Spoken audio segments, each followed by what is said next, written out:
नमो आयर्याडं नमो उवज्झायाडं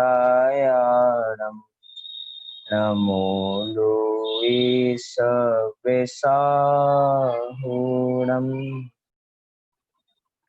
मंगलम भगवान वीरो मंगलम गौतमो गणी मंगलम कुंद कुंदाद्यो जैन धर्मोस्तु मंगलम सर्वमंगल मांगल्यम सर्वकल्याणकारकम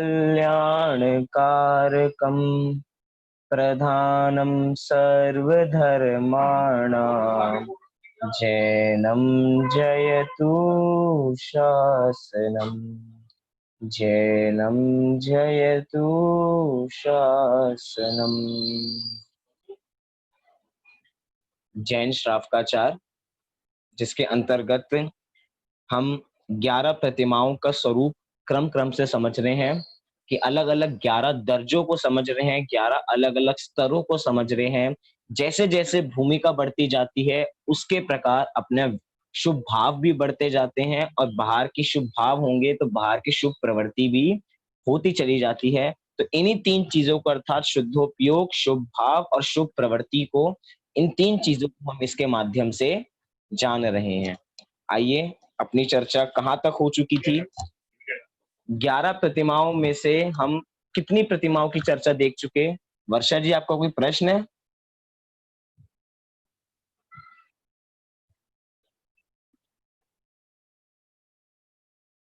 हाँ जी, 11 प्रतिमाओं में से हम अभी तक कितनी प्रतिमाओं की चर्चा कर चुके? तो हम 6 प्रतिमाओं की चर्चा हम अभी तक करके आ चुके हैं, जिसके अंतर्गत हमने दर्शन प्रतिमा देखी अर्थात पहली प्रतिमा, फिर व्रत प्रतिमा के बारे में जाना, सामयिक प्रतिमा के बारे में जाना, प्रोषदोपवास प्रतिमा के बारे में जाना, सचित त्याग प्रतिमा के बारे में जाना, दिवा मैथुन त्याग प्रतिमा के बारे में जाना, जिसका दूसरा ही नाम रात्रि भुक्ति त्याग प्रतिमा है। इन सब का स्वरूप हम जान के आ चुके हैं।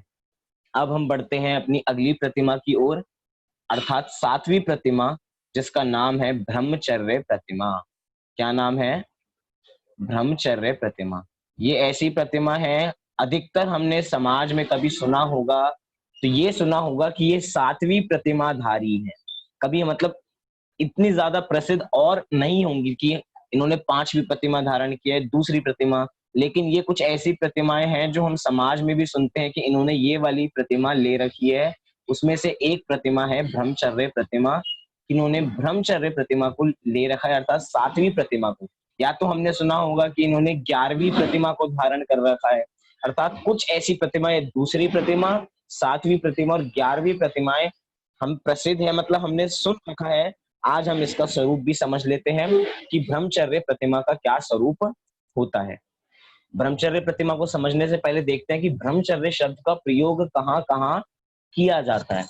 इसी ब्रह्मचर्य शब्द का प्रयोग 3 अलग अलग जगह हमें मिलता है। कैसे? व्रत प्रतिमा के अंतर्गत हमने 5 अणुव्रतों को देखा था, उसमें एक ब्रह्मचर्य अणुव्रत आया था। तो पहला ब्रह्मचर्य का प्रयोग कहाँ हुआ? ब्रह्मचर्य अणुव्रत के अंतर्गत। फिर हमने देखा उसी पंचम गुण स्थान में 7वीं प्रतिमा, जिसका नाम है ब्रह्मचर्य प्रतिमा। तो एक ये अलग हो गया। और आगे बढ़े तो जब हम ब्रह्मचर्य महाव्रत की ओर बढ़ जाते हैं, जो मुनिराजों को होता है, तो एक प्रकार से 3 प्रकार के ब्रह्मचर्य हो गए। 3 प्रकार से मतलब 3 अलग अलग जगह का ब्रह्मचर्य शब्द का प्रयोग हमें मिला। पहला ब्रह्मचर्य ब्रह्मचर्य व्रत के अंतर्गत, अर्थात अणुव्रतों के अंतर्गत एक ब्रह्मचर्य व्रत है। फिर आगे बढ़े तो 7वीं प्रतिमा का नाम ब्रह्मचर्य प्रतिमा। और आगे बढ़ेंगे, जब मुनिराज की दशा में आ जाएंगे तो ब्रह्मचर्य महाव्रत, अर्थात पूर्ण रूप से ब्रह्मचर्य का पालन वहां पर होता है मुनिराजों की श्रेणी में। तो 3 अलग अलग जगह, तो क्या इनका अलग अलग स्वरूप है? जब 3 अलग अलग जगह शब्दों का प्रयोग किया, हाँ, इन तीनों का अलग अलग स्वरूप है, क्योंकि अलग अलग जगह प्रयोग किया गया है। ब्रह्मचर्य प्रतिमा पहले हम देखते हैं कि ब्रह्मचर्य प्रतिमा में और ब्रह्मचर्य व्रत में, अर्थात ब्रह्मचर्य अणुव्रत में क्या अंतर है। क्योंकि हमने व्रत प्रतिमा के अंतर्गत भी ब्रह्मचर्य क्या जाना था? ब्रह्मचर्य अणुव्रत को जाना था। तो सीधी सादी बात है, दोनों में समानता तो हमें दिख जाती है कि दोनों ही पंचम गुणस्थान के अंतर्गत आते हैं। दोनों को ही दो कषाय चौकड़ी का अभाव है, लेकिन दो कषाय चौकड़ी के अभाव होते हुए भी उतनी विशुद्धता नहीं है जितनी सातवीं प्रतिमा में हो जाती है। दूसरी प्रतिमा में जहाँ पे ब्रह्मचर्य अणुव्रत है, वहां पे इतनी कषायों की मंदता नहीं है जितनी मंदता सातवीं प्रतिमा में है। क्यों? क्योंकि अब स्तर बढ़ गया, धीरे धीरे हम एक एक प्रतिमा आगे बढ़ते जा रहे हैं, तो हमारा स्तर भी बढ़ता जा रहा है और वैसे भी मूल रूप से भी अंतर है। अपनी दूसरी प्रतिमा के अंतर्गत जो ब्रह्मचर्य अणुव्रत है, उसमें तो स्वस्त्री संतोष व्रत है। उसी ब्रह्मचर्य व्रत का नाम दूसरा क्या है? स्वस्त्री संतोष। वहां पे स्वस्त्री में संतोष रखा जाता है, मतलब और किस पर से दृष्टि हट जाती है। लेकिन इस ब्रह्मचर्य प्रतिमा में जो स्वस्त्री है, उससे भी विरक्ति भाव हो जाता है, पूर्ण रूप से विरक्ति भाव उससे हो जाता है। अब जब कषायों में मंदता आएगी, भार में आसक्ति कम होगी, तो अंतरंग में आत्मा की लीनता उतनी ही ज्यादा बढ़ेगी। तो मूल रूप से ये भी अंतर हो गया कि सातवीं प्रतिमा में अंतरंग की लीनता ज्यादा है और दूसरी प्रतिमा में इतनी लीनता नहीं है। तो इस प्रकार से बहुत सारे अंतर भी हो सकते हैं। और ये तो हुआ ब्रह्मचर्य अणुव्रत और ब्रह्मचर्य प्रतिमा में अंतर। लेकिन ये इन दोनों को कंपैरिजन करके इसके सामने खड़ा किया जाए ब्रह्मचर्य महाव्रत, तो वो तो बिल्कुल ही अलग है। क्यों? क्योंकि एक श्रावकों के हैं तो एक मुनिराजों के हैं। मुनिराज और श्रावक बिल्कुल अलग अलग।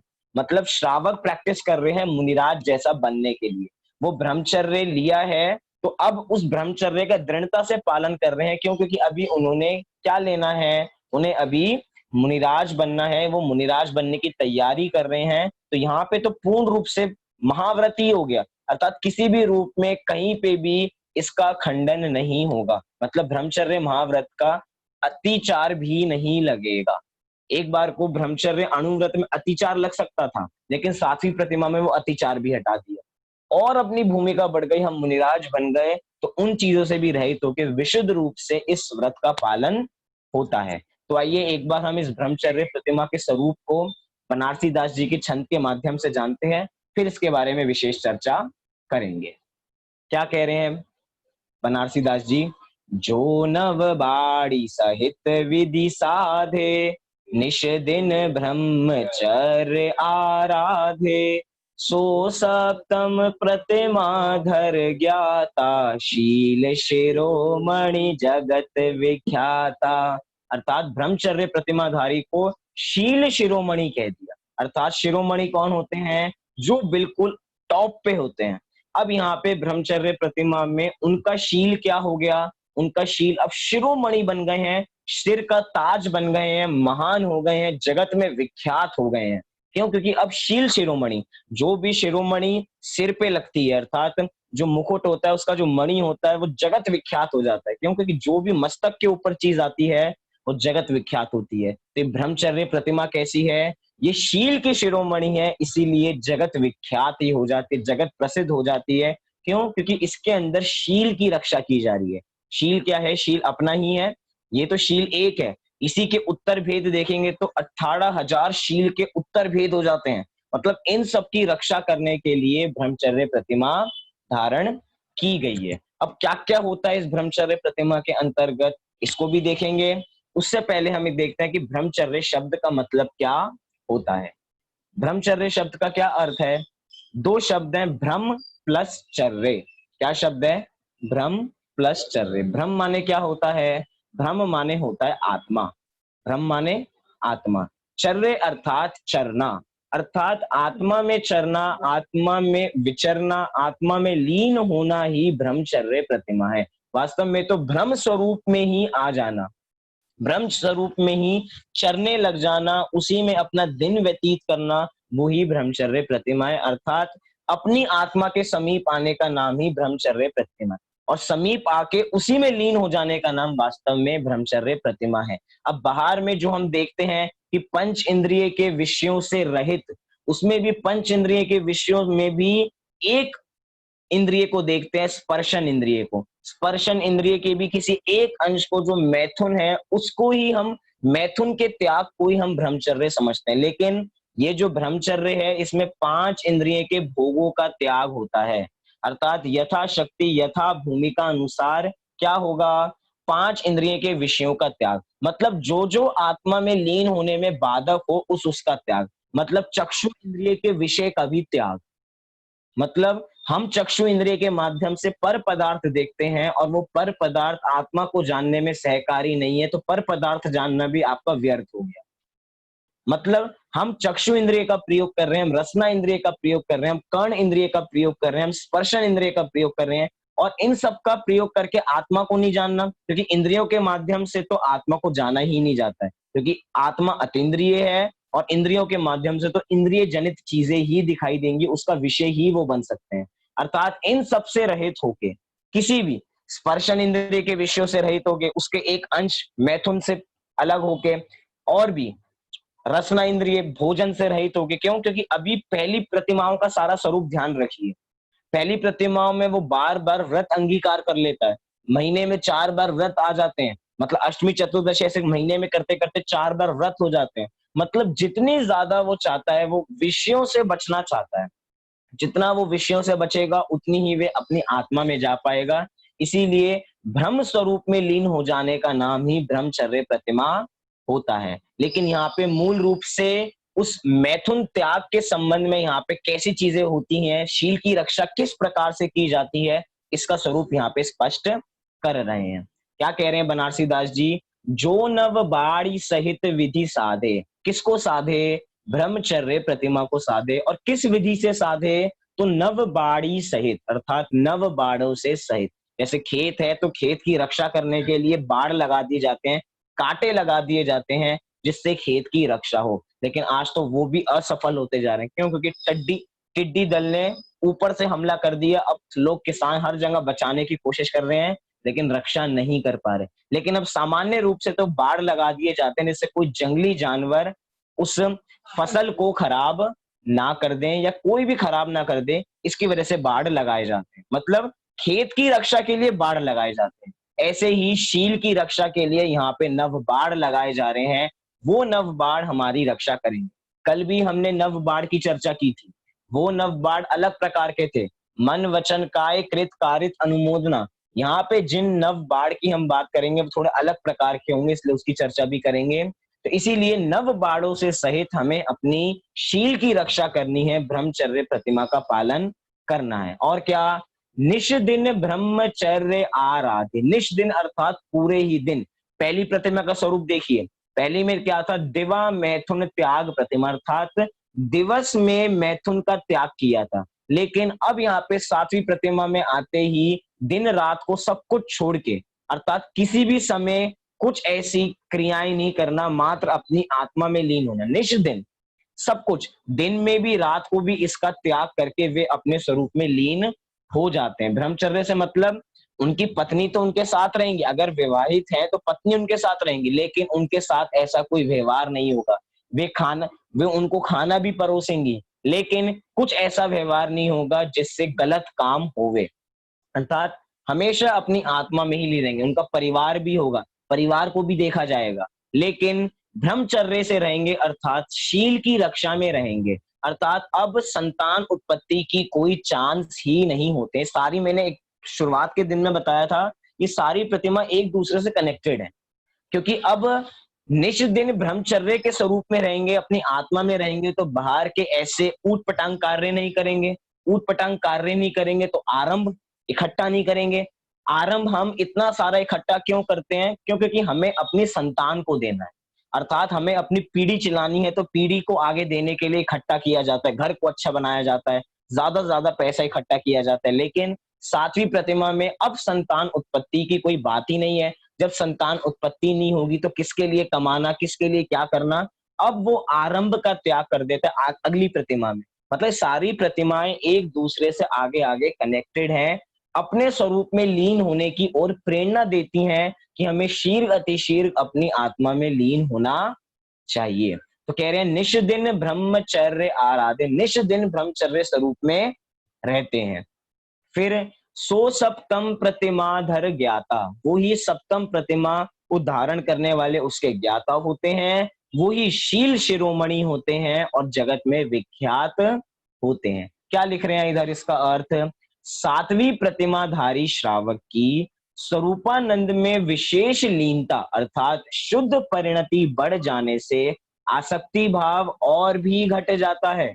मतलब कि धीरे धीरे आगे बढ़ते जा रहे हैं तो आसक्ति भाव घटता जा रहा है, कम होता जा रहा है, विषयों से घटता जा रहा है। मतलब अभी तक तो पिछली अगर स्त्री की बात करें तो अभी तक पर स्त्री से राग छूटा था और स्व स्त्री में संतोष धारण किया था, लेकिन अब तो वो स्व स्त्री भी बुरी लगने लगी। बुरी से अर्थात उसके प्रति आसक्ति कम हो गई, कोई भोगने का भाव सब कुछ खत्म हो चुका है। किसी के भी प्रति, पांचों इंद्रियों के प्रति भोगने का भाव कम हो गया है। अब तो मात्र आत्मा में लीन होने के ही भाव उत्पन्न होते रहते हैं। अधिक से अधिक कैसे आत्मा में समय व्यतीत किया जाए, इसका ही वो प्रयास करता रहता है। इसलिए आसक्ति भाव और भी घट जाता है। अतः हमेशा के लिए, कब के लिए? हमेशा के लिए। हमेशा के लिए मतलब एक दिन बताया था यम और नियम। यम क्या होता है, नियम क्या होता है? नियम हम क्या समझते हैं, नियम का मतलब क्या होता है? हमने नियम ले लिया तो वो हमारा नियम आजीवन के लिए है। लेकिन शाब्दिक रूप से थोड़ा विचार किया जाए तो नियम क्या होता है? जो कुछ पर्टिकुलर दिन के लिए लिया जाए, कुछ महीनों के लिए लिया जाए, कुछ साल के लिए लिया जाए, लेकिन आजीवन के लिए नहीं। आजीवन का नाम दिया जाता है यम। जो आजीवन के लिए लिया जाता है वो होता है यम। ये संबंध आचार्य ने रत्न शास्त्राचार में लिखा। जो आजीवन के लिए लिया जाए वो यम, और जो कुछ पर्टिकुलर टाइम पीरियड बाउंडेशन के साथ लिया जाए वो होता है नियम। तो अब यहाँ पे ब्रह्मचर्य प्रतिमा कितने समय तक ली है? ब्रह्मचर्य प्रतिमा ली है हमेशा के लिए, अर्थात इसने यम ले लिया है, अर्थात जिंदगी भर ब्रह्मचर्य से ही रहेंगे। हमेशा के लिए दिन व रात में, दिन व रात में ऐसा जानबूझ के यहाँ पे भेद क्यों किया? क्योंकि ऊपर दिवा मैथुन त्याग में दिवा का विशेष रूप से त्याग किया था, दिन का त्याग किया था, लेकिन यहाँ पे दिन के साथ साथ रात में भी, अर्थात पूर्ण रूप से नव बाढ़ सहित ब्रह्मचर्य व्रत पालता है। अब ये नव बाढ़ सहित क्या है? ये नव बाढ़ कौन से होते हैं जिससे ये शील की रक्षा करता है? आइए नव बाढ़ों को भी देख लेते हैं। आपको नव बाढ़ दिखाई दे रहे होंगे, दिखाई दे रहे हैं आपको नव बाढ़? चलिए नव बाढ़ की भी चर्चा कर लेते हैं एक बार। कौन कौन से वो शील के रक्षक हैं? एक तरीके से जैसे छेडाला होती है ना, छेडाला। छेडाला का मतलब क्या होता है? ढाल होती है अपने को बचाने वाली। और ये 6 ढाल ऐसी हैं जो हमें कर्मों से बचाती हैं। ऐसे ही ये नव बाढ़ है जो हमारी शील की सुरक्षा करते हैं। पहले इनसे टकराना पड़ेगा तो आप अंदर प्रवेश कर पाओगे। तो नव बाढ़ का ये विशेष पूर्वक, अर्थात ब्रह्मचर्य प्रतिमा वाला जीव इन नव बाढ़ों को ध्यान से बहुत बुद्धि पूर्वक इनका पालन करता है। क्या सबसे पहला क्या है? स्त्रियों के समागम में ना रहना, अर्थात मतलब एक साथ भी ये लोग नहीं रहते हैं जो ब्रह्मचर्य प्रतिमा वाले हो गए, क्योंकि ब्रह्मचर्य से रहेंगे तो बार बार स्त्रियों के समागम में नहीं जाएंगे। बार बार क्या, उधर जाने का भाव ही उत्पन्न नहीं होगा। क्यों? क्योंकि ये जो अपनी उपयोग है, ये उपयोग बहुत जल्दी पलट जाता है। जिसका एक बार वास्तव में अंतरंग उपयोग आत्मा में आ गया हो उसका तो नहीं डिगेगा, लेकिन अभी तो अभ्यास चल रहा है, अभी तो आत्मा में लीन हुए हैं। उपयोग हर समय आत्मा में तो रहता नहीं, उपयोग बाहर भी आता है, और उपयोग बाहर आएगा और स्त्रियों के समागम में रहेंगे तो भाव बिगड़ सकते हैं। इसीलिए उन्होंने नव बाढ़ लगा दी, अर्थात पहला बाढ़ लगा दिया कि स्त्रियों के समागम में नहीं रहना। अब इससे अपने अंतरंग में, थोड़ी अपनी अंतरंग में समय उनको जाने को मिलेगा। दूसरा क्या है? राग भरी दृष्टि से ना देखना, अर्थात विषय पोषण, विषय कषाय के पोषण से राग भरी दृष्टि से किसी को नहीं देखना। मतलब कि अभी तक कंपैरिजन भी करते जाएं, अभी तक अपनी स्त्री में संतोष था, लेकिन अब अपनी स्त्री को भी राग भरी नजरों से नहीं देख, अर्थात भोगने के परिणाम, अपनी स्त्री को भोगने के परिणाम भी यहाँ पे नहीं आते हैं। अब ऐसी दृष्टि हो चुकी है। सब कुछ घर में, सब कुछ काम होगा, वो भी घर में रहेंगी, सब कुछ होगा, लेकिन राग भरी दृष्टि नहीं होगी। वो आपस में तत्व चर्चा भी कर सकते हैं, घर के जो भी काम होंगे वे भी होंगे, लेकिन राग भरी दृष्टि से उनको कभी भी नहीं देखा जाएगा। तीसरा क्या है? परोक्ष में, अर्थात छुप कर संभाषण पत्राचार आदि में करना, आदि ना करना। नवबाड़ में क्या किया कि परोक्ष रूप से, छुप-छुप के भी किसी भी प्रकार बातें नहीं करना, कहीं एक इशारों से बातें नहीं करना, वो अपने-अपने कोई मैसेज, वो चिट्ठियाँ प्लेन बना के किधर से उधर नहीं भेजना है, पत्राचार का व्यवहार नहीं करना है और यहाँ पे लिख दिया आदि। क्यों? क्योंकि पत्राचार की विधि तो बहुत पुरानी हो गई। आजकल तो व्हाट्सएप का ज़माना है। यहाँ से एक मैसेज टाइप करते हैं और सामने में सेकंडों में विदेशों तक वो मैसेज पहुँच जाता है। अब ये सब प्रत्यक्ष रूप से नहीं हो रहा, परोक्ष रूप से हो रहा है। अब अर्थात सामने नहीं है लेकिन बातें कर रहे हैं। तो संभाषण और पत्राचार आदि का त्याग, मतलब कि एक तरीके से किसी भी स्त्री से बात नहीं करना। किसी भी स्त्री से मतलब राग भरी दृष्टि से नहीं करना। ऐसा नहीं है कि स्त्रियों से बात ही नहीं होगी, होगी, लेकिन राग भरी दृष्टि नहीं होगी, स्त्रियों के समागम में नहीं रहेंगे। जब ये दोनों चीजें नहीं होंगी तो संभाषण की तो बात ही नहीं रह जाती। और यहाँ पे तो कह रहे हैं स्व स्त्री से भी छुपकर बात नहीं करनी, स्व स्त्री से भी पत्राचार का व्यवहार नहीं करना। क्यों? क्योंकि पर स्त्री का त्याग तो पहले ही करा के आए हैं। चौथे गुणस्थान में भी अन्याय अनीति अभक्ष का त्याग हो जाता है, तो पर स्त्री तो अन्याय के अंतर्गत आ जाएगी। तो चौथे गुणस्थान में ही अन्याय का त्याग करके आ चुके हैं, या अनीति उसके अंदर समाज विरुद्ध कार्य हो गए हैं, तो उसका त्याग करके आ चुके हैं। चौथे गुणस्थान की बात क्यों करते हैं? पहले गुणस्थान में मिथ्या दृष्टि जीव भी पर स्त्री के साथ रहना तो गलत ही समझते हैं। सज्जन व्यक्ति पर स्त्री अपने साथ जो हो वो ठीक है, लेकिन पर स्त्री में राग की दृष्टि नहीं होनी चाहिए। तो यहाँ पे हम तो पांचवें गुणस्थान की बात कर रहे हैं। पांचवें गुणस्थान में भी सातवीं प्रतिमा की अर्थात 7 गुना शुद्धि बढ़ चुकी है, तो यहाँ पे तो विशेष पूर्वक खास ध्यान रखा ही जाएगा। परोक्ष में छुपकर संभाषण, पत्राचार आदि ना करना। चौथा क्या है? पूर्व में भोगे भोगों का स्मरण नहीं करना। अब इसके अंदर हम पांचों इंद्रियों के भोग लगा सकते हैं। पूर्व में भोगे गए, अरे उन दिनों में क्या मजा आया करता था, पहले मैं उधर जाया करता था, फिर उधर किया करता था, ये खाता था, वो खाता था। थोड़े दिन पहले बात की थी ना, शायद शाम की कक्षा में, मुक्ति के मार्ग में, कि बाहर आनंद मनाना, बाहर के कार्यों में आनंद मनाना। कि अब तो अपना छूट गया, अब तो हमने ब्रह्मचर्य प्रतिमा ले ली, लेकिन वो भी क्या दिन थे। ऐसे अपने वाक्य निकल जाते हैं ना, वो भी क्या दिन थे, वो बचपन के दिन कितने बढ़िया थे, यहाँ जाते थे, वहां जाते थे, कुछ भी खाते थे, जो मन आता था उसको परेशान करते थे। पूर्व के भोगों का स्मरण नहीं करना है। इन मतलब कि पूर्व के भोगों का स्मरण करके बार-बार खुश होना, बार-बार खुश होना या बार-बार दुखी होना, इसका भी त्याग है भैया। मतलब खुशी होने का भी, खुश होने का भी और दुखी होने का भी। पूर्व में भोगे गए भोगों का स्मरण क्यों करना?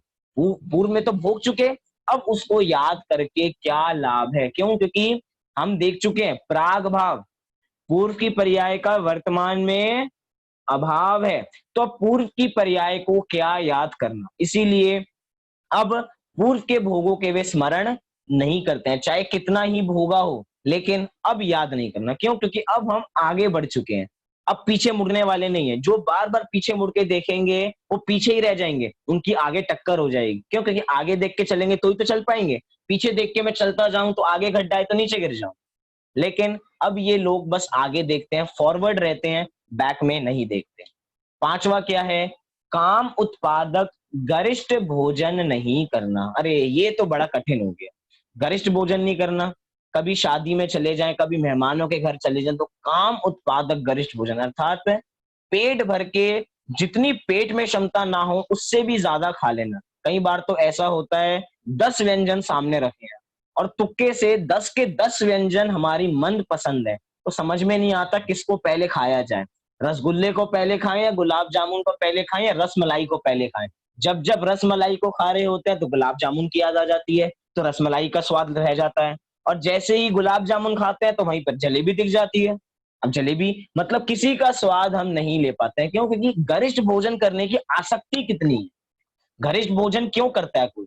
गरिष्ठ भोजन इसलिए करता है क्योंकि गरिष्ठ भोजन के प्रति आसक्ति है, और गरिष्ठ भोजन हमेशा व्यक्ति को आलसी बना देता है। हम देखते हैं ना, जब ज्यादा भरपेट खाना खा लेते हैं तो क्या हो जाता है, तो हमें नींद आने लग जाती है। इस लॉकडाउन में तो बहुत ऐसे हंसी मजाक के जोक बने कि लॉकडाउन में कुछ बड़ा हो या नहीं बड़ा हो, लेकिन सबका पेट जरूर बढ़ गया। क्या लॉकडाउन में हमारी आमदनी बढ़ी या नहीं बढ़ी, इसका नहीं पता, लेकिन सबका पेट जरूर बढ़ गया है। पेट जरूर बढ़ गया होगा। क्यों? क्योंकि दिन भर खाना बन रहा है। दिन भर खाना बन रहा है और कभी मूंग की दाल का हलवा चाहिए, कभी देसी घी का हलवा चाहिए, कुछ ना कुछ चाहिए। अब इतना कुछ चाहिए होगा तो इतना सब कुछ जाएगा पेट में। अब पचाने की शक्ति तो है नहीं, अब पचाने की शक्ति नहीं है तो पेट खराब होगा, पेट खराब होगा तो आलसी बने रहेंगे, आलसी, क्योंकि सारी बीमारियां पेट से ही होके जाती हैं आयुर्वेदिक के हिसाब से। जो भी बीमारी होगी, मतलब आप, अगर आपका पेट खराब है तो आप बीमार। आप गरिष्ठ भोजन करेंगे तो ज्ञानी जीव अपनी आत्मा को कैसे जान पाएंगे? मतलब यहाँ पे हमें लग रहा होगा कि कितना कठिन जीवन है, कि इनके जीवन में तो कोई रस ही नहीं है। हम देखो कितना कुछ खाते हैं और सब कुछ स्वाध्याय भी कर लेते हैं, ये भी कर लेते हैं, और इनको देखो कितने बेचारे हैं ये सातवीं प्रतिमा वाले, इनको गरिष्ठ भोजन नहीं मिलता। इनके सामने पकौड़ियाँ रखी होंगी, अभी बारिश हुई है, पकौड़ी खाने की इच्छा हो रही होगी, तो पकौड़ी पकौड़ी नहीं खा सकते, गरिष्ठ भोजन नहीं कर सकते। कितने बेचारे हैं, लाचार हैं, ऐसा लगता होगा। लेकिन भैया जिनको आत्मा की ललक है, वो इन सब चीज़ों का त्याग कर देते हैं। क्यों? क्योंकि हमें कर्मठ बनना है, अभी उनको आत्मा में जानने के लिए तैयार होना है। इसीलिए अगर ज़्यादा भोजन कर लेंगे तो बार-बार नींद आएगी। जैसे-जैसे सामयिक में बैठेंगे तो नींद आने लगेगी। कभी-कभार होता है ना, क्लास में जानबूझ के जगा दिया जाता है। सुबह हो गई है, जल्दी से जग जाओ, क्लास तक का टाइम हो गया, बैठो जल्दी से। अब क्या होता है, क्लास में बैठ तो गए, जगा दिया है, ऐसे बैठ गए, अब धीरे-धीरे झपकी आनी चालू हो गई अपने को, और जैसे-जैसे झपकी आने लग गई, वो कब हमारा गुणस्थान बदल जाता है, हमें पता ही नहीं लग पाता।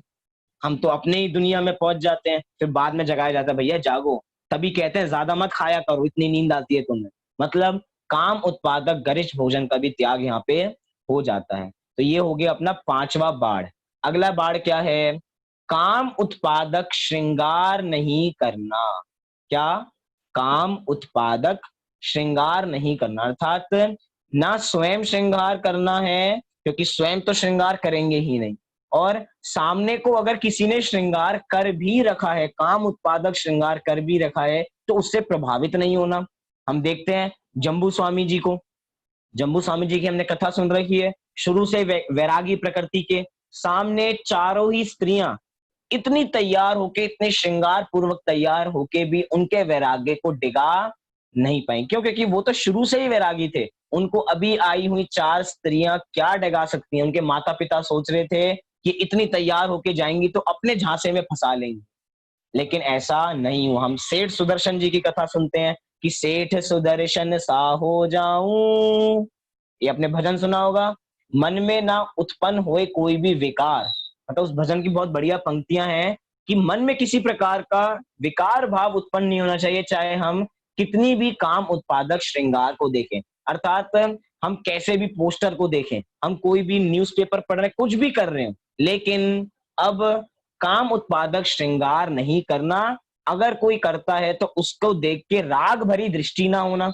दूसरा बार याद कीजिए, राग भरी दृष्टि ना होना, मतलब स्वयं भी ना करना और दूसरे भी नहीं। वास्तव में श्रृंगार करने का भाव ही नहीं आता। श्रृंगार कौन करते हैं? जिनके पास इतना व्यर्थ का समय होता है कि स्वाध्याय को छोड़ के अपने को संवारने के लिए बैठे हैं। आपको पता है हम एक बाल बनाते हैं ना, ये बाल मुझे ऐसे ही बनाना पसंद है। मैं अगर ऐसे बाल बनाता हूँ तो मुझे पसंद नहीं आता। ये भी हमारा श्रृंगार है। कुछ लोग बीच की मांग निकालते हैं। उनको कहा जाए भैया बीच की मांग अच्छे नहीं लगते हो, ऐसे निकाल लो। उनको पसंद नहीं आता। क्यों? क्योंकि वो उनका श्रृंगार है। मतलब कि सबका अलग-अलग प्रकार का श्रृंगार हो सकता है। तैयार होना, हल्का-सा कंघी करना। भैया कंघी क्यों कर रहे हो? वो कंघी, थोड़े बाल ठीक रहते हैं ना, थोड़ी कंघी कर लेनी चाहिए। वो कंघी करना भी श्रृंगार के अंदर आता है। क्यों? क्योंकि श्रृंगार करेंगे, कंघी से बाल बनाएँगे तो अच्छे लगेंगे। कंघी में नहीं करेंगे, मैं ऐसे-ऐसे बैठ जाऊँ बिल्कुल, बाल एक इधर भाग रहा हो, एक इधर भाग रहा हो, क्या किसको अच्छा लगेगा? तो दूसरों को अच्छा दिखाने के लिए श्रृंगार करते हैं।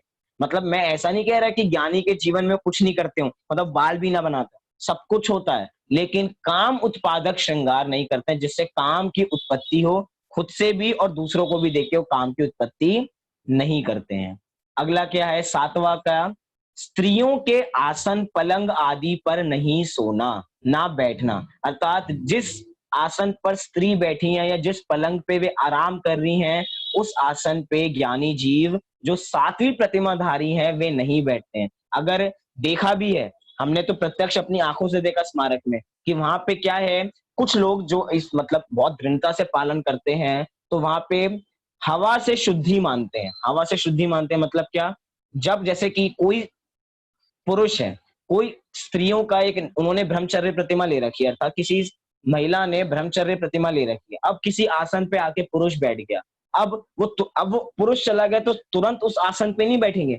अंतर मुहूर्त बाद, अर्थात अंतर मुहूर्त बाद जब उसकी शुद्धि हो जाएगी, ऑटोमेटिक शुद्धि हो जाएगी, उसके बाद वे वहां पे जाके बैठ जाएंगे। अर्थात मतलब कि स्त्रियों के आसन और पलंग आदि पे भी नहीं बैठना। क्यों? क्योंकि उससे भी राग भाव की उत्पत्ति होने की संभावना है। क्योंकि स्त्रियों के आसन पे क्यों नहीं बैठना? ये तो बड़ा भेदभाव हो गया। हम तो इतना भेदभाव नहीं करते। आप तो पलंग पे भी नहीं, हम कुछ बातें थोड़ी कर रहे हैं, हम कोई समागम भी नहीं कर रहे हैं, हम राग भरी दृष्टि से भी नहीं देखेंगे, तो हम बैठ जाए ना। नहीं भैया, ये बाढ़ है। बाढ़ अपनी रक्षा के लिए होते हैं, अर्थात हमें अनुशासन में बनाने के लिए होते हैं। क्या पता स्त्रियों के आसन पे बैठ के, पलंग पे बैठ के राग भाव की उत्पत्ति हो जाए। तो ज्ञानी जीव तो रंच मत भी 1% भी मौका नहीं देते हैं अपने राग भावों की उत्पत्ति होने में। वो हर कामों से बच जाते हैं, हर काम उत्पादक चीज से बच जाते हैं, इसलिए अपनी आत्मा में रहते हैं। इसलिए स्त्रियों के आसन पे, पलंग आदि पर नहीं सोना और ना ही बैठना। 8वां क्या है? काम उत्पादक कथा गीत आदि नहीं सुनना। क्या ज्ञानी जीव पिक्चर नहीं देखते होंगे? नहीं देखते होंगे। ज्ञानी जीव 7वीं प्रतिमाधारी काम उत्पादक कथा या गीत, कोई भी पिक्चर आदि नहीं देखते। क्यों नहीं देखते? क्योंकि उसको देखने में कुछ ना कुछ ऐसा तो होता ही है जिससे राग की उत्पत्ति हो जाती है। राग की उत्पत्ति होने की संभावना हो सकती है, विकार उत्पन्न हो सकता है। क्यों? क्योंकि अनादि काल का विकार है। ये अनादि काल का विकार आत्मा में जाने के पुरुषार्थ से अभी कम हुआ है, और अगर आत्मा का पुरुषार्थ कम हो जाएगा तो विकार फिर से आ जाएगा, अर्थात इसकी आने की संभावना ज्यादा है। इसीलिए ना ही कोई काम उत्पादक कथा करते हैं, ना गीत करते हैं। अब हमने प्रमाद देख चुके हैं। प्रमाद में 4 प्रकार की वी कथा देखी थी। उसमें स्त्री कथा लगा लीजिए, उसमें भोजन कथा लगा लीजिए, चोर कथा लगा लीजिए, राष्ट्र कथा लगा लीजिए, राज्य कथा लगा लीजिए, जितनी भी प्रकार की कथाएं हैं, सब प्रकार की कथाएं जो काम का उत्पादन करती हैं। काम के उत्पादन से मतलब बस मैथुन क्रियाओं को उत्पन्न करती हूँ ऐसा नहीं, पंच इंद्रिय की विषयों को जो उत्पन्न करती। अर्थात टीवी पे बड़ा अच्छा प्रोग्राम आ रहा है खाना बनाने का, जिसमें मास्टर शेफ चल रहा है। मास्टर शेफ कौन है इंडिया का, उसमें बहुत बढ़िया बढ़िया लजीज लजीज चीजें बनाने सिखाई जा रही हैं। हम तो वो देख रहे हैं। भैया वो भी आपके काम को बढ़ाती हैं। क्यों? क्योंकि बार बार नई नई चीजें देखेंगे तो नई नई चीजें बनाने का भाव आएगा, नई नई चीज बनाने का भाव आएगा तो उसको भोगेंगे भी तो आलसी हो जाएंगे, क्योंकि गरिष्ठ भोजन करेंगे तो आलसी होंगे। मतलब सीधा सीधा आत्मा में नहीं जा पाएंगे। ये जितनी चीजें बताई जा रही हैं, ये एक तरीके से बंधन नहीं है। कभी कभार हमें ये सारे नियम बंधन लगने लग जाते हैं, लेकिन ये बंधन नहीं है, ये हमें अनुशासन में रखने के लिए चीजें हैं। और जो अनुशासित रहते हैं उनका जीवन ही सफल हो पाता है। और इन्हीं नियमों को अगर हम ये मान के चलें कि ये तो बंधन है, तो हम इनका पालन नहीं कर सकते। ब्रह्मचर्य प्रतिमा का पालन ही नहीं हो पाएगा अगर हम इसको बंधन मानेंगे। ज्ञानी जी बंधन नहीं मानते, उनको पता है कि अगर ये सब करेंगे तो आत्मा में कब जाएंगे। तो ये एक बार किसी कथा में लग जाते हैं तो 3-4 घंटे कैसे बीतते पता ही नहीं लग पाता। हम व्हाट्सएप चेक करने के लिए बैठते हैं तो कब 1-2 घंटे निकल जाते हैं पता ही नहीं लग पाता।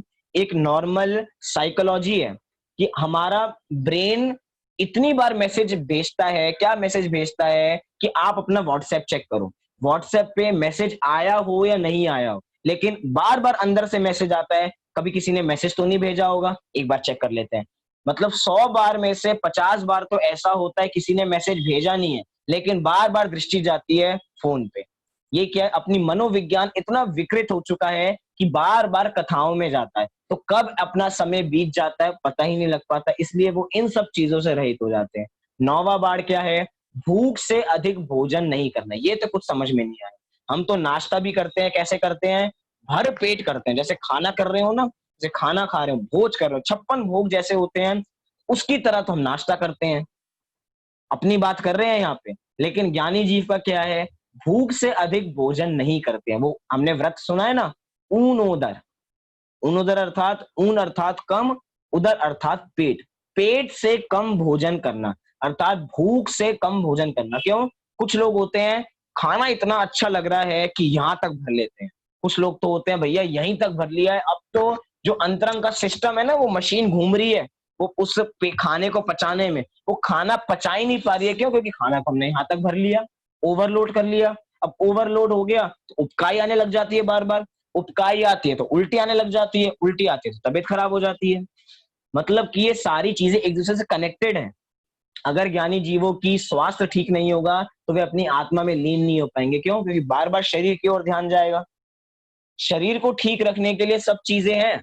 मतलब कि शरीर को ठीक रखने के लिए और साथ ही साथ उससे बड़ी चीज अपने अपने हृदय में राग भाव की उत्पत्ति ना होवे, क्योंकि नव बाढ़ तो ये बाहर में ही पालन किए जाएंगे, अंतरंग में तो नहीं होंगे। तो राग भाव कम से कम उत्पन्न हो, इन सब के लिए चीजें की जा रही है। तो भूख से अधिक भोजन नहीं करना, जितनी भूख हो ना उससे भी थोड़ा कम भोजन करना, थोड़ी आदत हो जाएगी, वो खाने की जो साइकिल है पच पाएगी, आपको किसी प्रकार की पेट की प्रॉब्लम नहीं होगी। मैं कोई यहाँ पे आयुर्वेदिक इलाज करने के लिए नहीं बैठा हूँ कि ये बता दूं कि ऐसा कर लो तो ऐसा हो जाएगा, लेकिन ये सब चीजें कनेक्टेड है एक दूसरे से। अगर पेट खराब होगा तो ज्ञानी जीव आत्मा में नहीं जा पाएंगे। इसीलिए देखा है कि जो अपने मुनिराज होते हैं कितना सात्विक आहार ग्रहण करते हैं, ज्यादा बार भी नहीं करते। क्यों? क्योंकि अगर ज्यादा बार आहार ग्रहण करेंगे तो काम उत्पादक, वो निद्रा बढ़ेगी, प्रमाद बढ़ेगा, प्रमाद आएगा, कंटाला आएगा, बार बार आलस आएगा, सोने का मन करेगा, बार बार नींद आएगी, आंखें भरी भरी हो जाएंगी। तो इसीलिए मुनिराज भी दिन में एक ही बार आहार ग्रहण करते हैं। क्यों? जिससे बस एक दिन का शरीर की स्थिति बनी रहे। इसीलिए भोजन, इसलिए भूख से कम भोजन करते हैं अपने ज्ञानी जीव। तो ये है वो नव बाढ़ जिनके माध्यम से ये ब्रह्मचर्य प्रतिमा वाले जीव अपनी ब्रह्मचर्य व्रत को पालते हैं। लिखा है यहाँ पे कि दिन व रात में पूर्ण रूप से नव बाढ़ सहित, अर्थात इन नव बाढ़ों का पालन दिन में भी होगा, रात में भी होगा, पूर्ण रूप से होगा। लिखा ना, निश दिन ब्रह्मचर्य आराधे। निश दिन अर्थात पूरे दिन, इसलिए पूरे दिन ही इनका पालन किया जाता है। इसलिए आगे क्या कह रहे हैं? और उपर्युक्त प्रकार से भाव नहीं होने देने की प्रतिज्ञा लेते हैं। अर्थात नव बाढ़ अगर नहीं होंगे तो इस प्रकार के भाव होंगे, तो ऐसी प्रतिज्ञा ले लेते हैं कि अब किसी भी प्रकार के बुरे भाव उत्पन्न नहीं होवे। क्योंकि अब बाहर में इतनी प्रिकॉशन ले ली है कि जब बाहर में एक प्रोटेक्शन कवर लगा दिया है तो अंतरंग में तो विकार की उत्पत्ति हो ही नहीं सकती। बाहर में ही हमने एक चौकीदार बिठा दिया जो सबको पूछ के अंदर भेजेगा कि कौन बढ़िया है और कौन बुरा है। अगर जैसे अशुभ भाव आने लगेंगे तो बॉडीगार्ड बाहर रोक लेगा, भैया आपका प्रवेश अंदर वर्जित है, आप अंदर नहीं आ सकते। क्यों? कि नव बाढ़ की रक्षा चल रही है।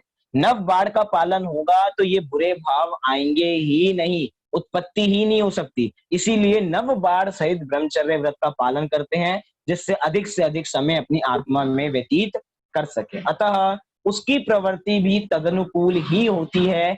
ऐसे श्रावक को शील शिरोमणि कहा जाता है, अर्थात शील का राजा एक तरीके से उनको कहा जाता है, जो ब्रह्मचर्य प्रतिमा को धारण करते हैं। बहुत बढ़िया स्वरूप संबंधप्रद आचार्य देव ने भी रथकंठ शाक्ताचार्य में बताया। जल्दी से एक दो पंक्तियों में ही उसका अर्थ जान लेते हैं। उन्होंने क्या कहा कि ब्रह्मचर्य प्रतिमा का क्या अर्थ है। उन्होंने छंद लिखा है, मल बीजम मल योनिम गलन मलम पूति गंधि विभत्सम पश्यन्नंग मनंगात विरमति सो ब्रह्मचारी स। हिंदी में अर्थ बताता हूं, समझ में आएगा। उन्होंने कहा कि ब्रह्मचर्य व्रत का पालन कौन करता है। उन्होंने कहा ब्रह्मचर्य व्रत का पालन उनको पता, बाहर से आसक्ति भाव कम किसको होता है। तो कह रहे हैं आसक्ति भाव बढ़ती किससे है। कह रहे हैं जो इस शरीर को मल रूपी बीज से उत्पन्न हुआ मल को ही उत्पन्न करने वाला, मल को ही बहाने वाला, महादुर्गंध में और घृणा के स्थान रूप में देखता हुआ विषय विकार से विरक्त हो जाता है, वह ब्रह्मचर्य प्रतिमा वाला जीव होता है। मतलब कि ये जो शरीर है, हमें शरीर दिख रहा है, कितना अच्छा शरीर है ये हमारा, कितनी सुंदर शक्ल है, इस कितनी सुंदर लग रही है शक्ल, कितने बढ़िया लग रहे हैं आप सब। अब ये जो बढ़िया लग रहे हैं ना, ये बढ़िया नहीं है, ये सारी मल है अपना। ये शरीर की उत्पत्ति कैसे होती है? शरीर की उत्पत्ति मल से होती है। माता पिता के रजवीर्य से मिलके जो गंदा होता है उससे मिलके ही इस शरीर की उत्पत्ति होती है। शरीर बढ़ता है तो मल से उत्पन्न हुआ है। अब जो मल से उत्पन्न हुआ है वो मल को ही उत्पन्न करने वाला है। इसीलिए नव बाढ़ गए किनकारी, अर्थात नौ द्वारों से, अपने शरीर में 9 द्वार हैं, जिन 9 द्वारों से हर समय मल बहता रहता है। आप ये देख लीजिए, आंख से आंसू बह रहे हैं तो वो मल है, नाक से गंदगी बह रही है तो वो मल है, कान से क्या निकलता है? कोई अच्छी चीज थोड़ी निकलती है, गंदगी निकलती है। मुंह से अगर कुछ भी वमन कर दिया जाए और कहा जाए भैया तुम इसको ग्रहण कर लो, मैंने 100 बार ब्रश किया है, बिल्कुल बढ़िया है, एक बार मुंह से लगने स्पर्श मात्र से ही वो अशुद्ध हो जाता है, चाहे कितनी बार हम ब्रश कर लें। मतलब कितनी घिनकारी है। और नीचे के सारे द्वार जो अपने बह रहे हैं, ये सब क्या है? इसमें से हर समय मैल ही मैल बहता रहता है। इसीलिए मल रूपी बीज से उत्पन्न हुआ है, मल कोई उत्पन्न करने वाला है, मल को ही बहाने वाला है, और क्या है? महादुर्गंधमय है। आपको पता है पूरी दुनिया में इतनी गंदगी क्यों है? पूरी दुनिया में इतनी गंदगी इसीलिए है क्योंकि हम हैं। क्योंकि ये जितनी भी मल की उत्पत्ति होती है वो अपने शरीर के माध्यम से ही उत्पन्न होती है। कहीं पे भी चले जाएं हम, कुछ भी हो जाए, शरीर में जो मल की उत्पत्ति दिख रही है वो अपने शरीर के माध्यम से दिख रही है। ये जितने नाले बह रहे हैं, जितनी नालियां बह रही हैं, उसमें क्या है? सबके शरीरों का मल ही तो बह रहा है। जितनी चीजें बन रही हैं वो हमें बाहर सड़कों पे अलग अलग चीजें दिखाई दे रही हैं, वो अलग अलग केक से, केक समझ गए आप? वो बाहर अलग अलग लोगों के पड़े हैं, अलग अलग जानवरों के वो केक पड़े हैं, वो क्या है? वो मल ही तो है हर जगह। मतलब जितनी हमें गंदगी दिखाई दे रही है वो गंदगी शरीर के माध्यम से उत्पन्न होती है। तो ज्ञानी जीवों को लगा कि ज्ञानी जीवों को ऐसे हृदय में भाव उत्पन्न हुए कि भैया ये मल से उत्पन्न हुआ है, मल को उत्पन्न करने वाला है, हर समय इसमें से बदबू आती रहती है। इसीलिए उन्होंने इन सब कामों से विरक्ति पाई, अर्थात विषय कषायों को उन्होंने त्याग दिया। शरीर से जितने विषय कषाय हो सकते थे और भूमि का अनुसार जितने का त्याग कर सकते थे, उन्होंने उसका त्याग कर दिया और अपनी आत्मा में लीन हो गए।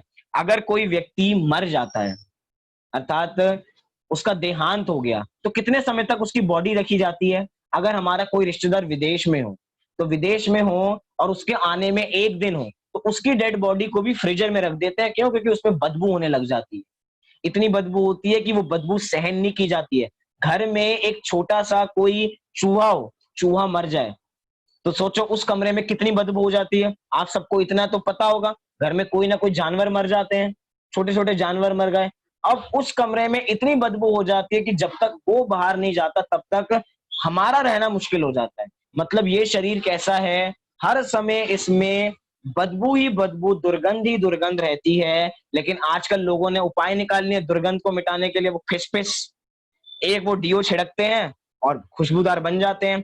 आज टीवी पे इतने ऐड चल रहे हैं कि ये लीजिए दुनिया में, कि भारत में क्या चल रहा है? भारत में फॉग चल रहा है, ऐसे ऐड। भारत में क्या चलता है? भारत में धुंध नहीं चल रही, भारत में कुछ नहीं चल रहा, भारत में फॉग चलता है। मतलब कि सब अपने अपने उसका कि आप नहाओ मत, आप अपने शरीर की गंदगी को नहा के दूर मत करो, हमारा डीओ लगा के दूर करो, हमारा परफ्यूम लगा के दूर करो, हमारा इत्र लगा के दूर करो। भैया श्रावक को तो नहाना ही चाहिए। सोचिए श्रावक रोज नहाता है, उसके बावजूद भी इतनी गंदगी रहती है। नहा के आते हैं ना, नहा के आते हैं, जैसे ही नहा के आते हैं फिर पसीने पसीने हो जाते हैं। भैया अभी तो आप नहा के आए हो, पसीने में थे तो फ्रेश होने के लिए नहाने गए थे, अब नहा लिए हैं, नहा के भाई इतनी हुमस लग रही है कि एकदम पसीने पसीने हो गए। अर्थात हर समय मल बहते ही रहता है। इसीलिए ज्ञानी जीवों को इससे विरक्ति आ जाती है और वो शरीर के माध्यम से, चाहे वो स्पर्शन इंद्रिय की एक पर्टिकुलर कोई क्रिया भी क्यों ना हो, उसका भी त्याग कर देते हैं मुख्य रूप से, और सबका त्याग करके अपनी आत्मा में ही लीन हो जाते हैं। तो इस प्रकार हमने ब्रह्मचर्य प्रतिमा को देखा, ब्रह्मचर्य जीव की प्रतिज्ञा को देखा। अब इसमें से आपको कोई प्रश्न हो तो आप पूछ लीजिए।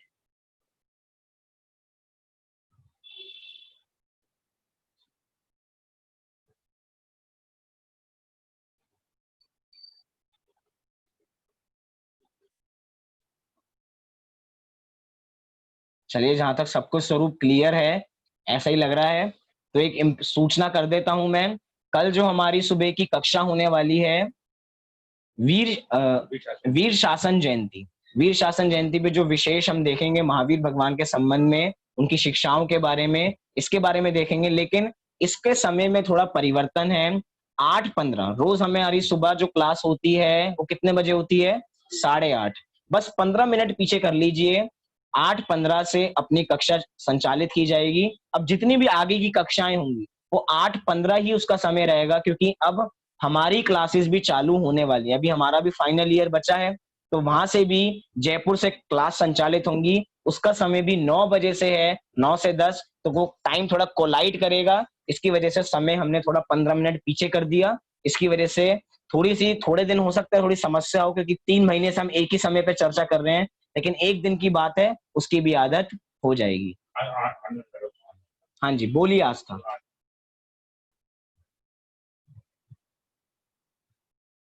भैया मेरा एक प्रश्न था, वो इस टॉपिक से थोड़ा अलग है। आपकी आवाज क्लियर नहीं है आस्था। भैया मुझे एक प्रश्न था जो इस टॉपिक से थोड़ा अलग है। हाँ जी, पूछिए। ये प्रश्न है, समय सार पर आचार्य जयसेन के द्वारा लिखी गई टीका का नाम क्या है? क्या पूछा? टीका का नाम। किस टीका का नाम? भैया मेरा प्रश्न है, समय सार पर आचार्य जयसेन के द्वारा लिखी गई टीका का नाम क्या है? तात्पर्य वृत्ति।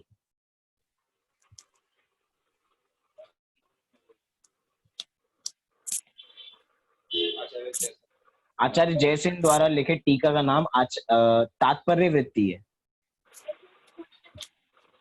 ठीक है आस्था। हाँ जी भैया। चलिए, अभी की बात को हम यहीं पे पूरी करते हैं। शाम की कक्षा अपने यथा समय रहेगी 8:30 बजे, 8 बजे। उसमें हम मिलेंगे। अभी सभी 9 बार नमोकार मंत्र का पाठ करें।